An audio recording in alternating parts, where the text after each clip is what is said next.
Hey Blades fans, welcome back to Hertz Arena and another Florida Everblades pregame show. I'm Hannah Jo Groves alongside Jake Maurice. Jake, great win for the Blades yesterday, but it wasn't easy all the way through. It was back and forth. What helped the Blades break away in that third period? Well, that late second period goal to have the lead going into the third was big. Yeah. You know, you have the lead, which the Blades are excellent when they play with that. You have the confidence going into your locker room. The crowd's amped up going into the third. And then in the third, it seemed like Florida finally really managed to slow Savannah down. Yes. During the first and second, they were moving up the ice with a lot of speed, getting plenty of opportunities off the rush and a few goals.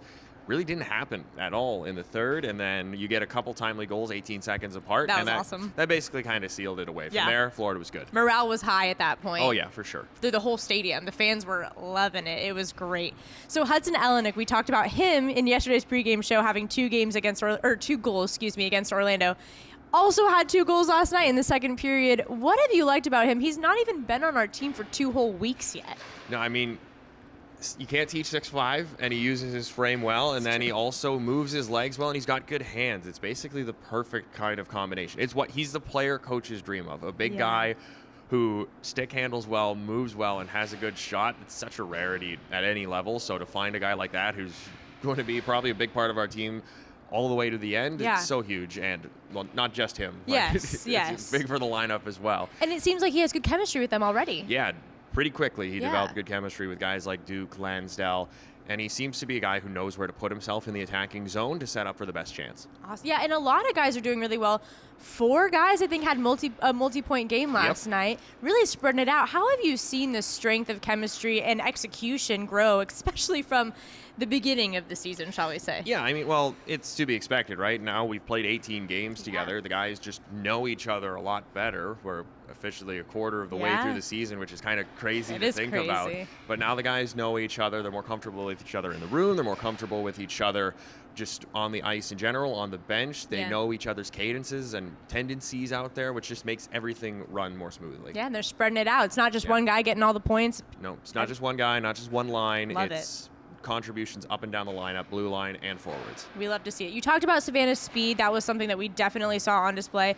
What were the other aspects of how they lived up to your expectations going into last night? Strong power play. They score on it in the first period, and they've got 2 deadly units, not just one, and they can score in different ways.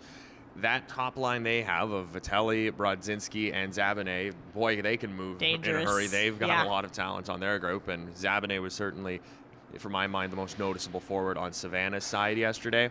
But even their depth, that was something that they really struggled with last year, particularly in the latter half of the season, was filling out those 3rd and 4th lines. It seems that they've just gotten that strengthened up from last season.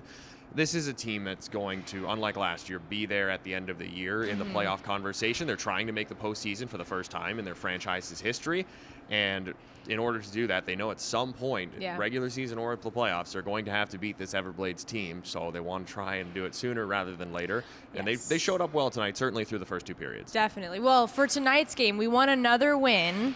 It's blackout night. We definitely want the fans on our side, but besides that, give us the Direct Effect Marketing 3 keys of the game. Well, we know we've got the fans like we did last night, and you want to contain their speed. We've talked about that. That's always going to be number 1 against Savannah, is slowing them down, particularly in their transition game, which is where they bit the Blades a couple times in that second period yesterday. Staying disciplined, staying out of the box, only giving that Savannah power play 2 opportunities yesterday. That's about as good as you can reasonably expect in a hockey game, so the Blades, you want to keep that going. And then finally, physicality is important in this series. We saw a couple of guys for Savannah, like Josh Davies, really bring it last night. The Blades can certainly bring it back the other way. It's also the 2nd game for the Everblades, the 4th this week. Whew. That's a lot of hockey. It's a lot. You know that the Ghost Pirates are going to be coming at you, trying to get revenge, so you want to be physical against them on the boards, and also physicality is one of the best way to slow down this team. Yeah, physicality with some discipline, because like you said, you want to stay out of that box. You can't go over the line, then you get yourself in trouble. It was getting a little close last night. There were some moments, it didn't look so good. Just here and there. But just here and there.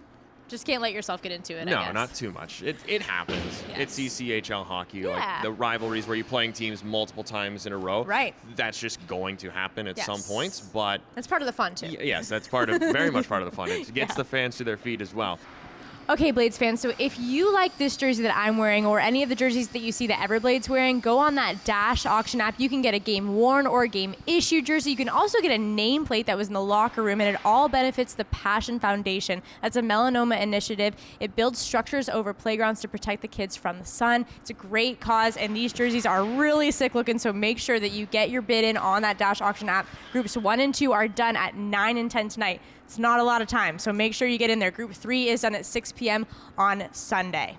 Tyler Center does it again. Of course he does. These are really cool, and you're going to see a lot of people wearing these, so make sure you're not left out of that. All right, Blades fans, next up we've got warm-ups, and then it's the Savannah Ghost Pirates versus your Florida Everblades for Blackout Night. We'll see you there.